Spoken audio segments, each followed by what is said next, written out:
Thank you very much. This is for you. Yes, sir. So we've come up with a new global addressing system because the world is quite badly addressed. The United Nations say that 75% of the countries in the world, about 135 countries, don't have a street addressing system that's well maintained in any way. So they don't have street names, house numbers, postcodes, anything that kind of approximates an address that we would recognize.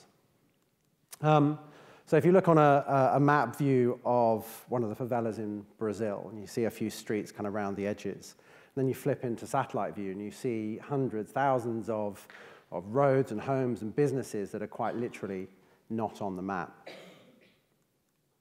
And that's a problem, because without an address, you live outside the law. You can't get aid, you're invisible to the state, it's difficult to start a business, can't get deliveries, and the United Nations estimate that there are 4 billion people in the world who don't have an address. There are 3 barriers to social and economic growth: being unconnected and being unbanked. Those 2 are being solved, largely, but unaddressed is still a major issue. And actually, in the other 25% of the countries that do have a decent street addressing system, things still go wrong. It's costly, and it's frustrating.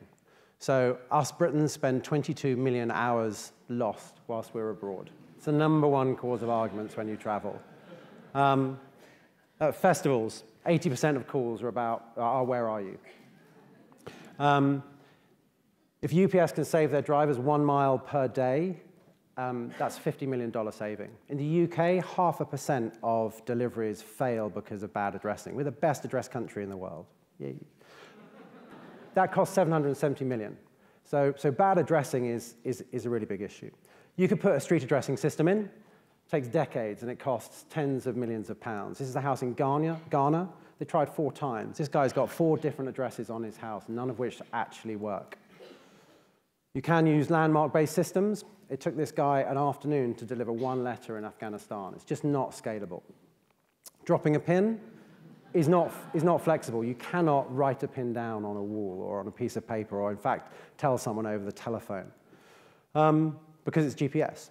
Really accurate, but really, really, really difficult to remember. Almost impossible to remember, and it's really easy to make a mistake when you communicate it. Was that a 1 or a 7 or a 5 or a 3? And you don't realize you've made a mistake until you're in the wrong place. Tanzania has 80,000 water points, 40% of which they don't know where they are because they took the lat longs down wrong. So what we have done is we have come up with a user-friendly version of coordinates. We've cut the world up into 3-meter squares. There's 57 trillion 3-meter squares in the world, and we've allocated each one a 3-word address. So 3 words from the dictionary to describe a 3-meter square on the planet.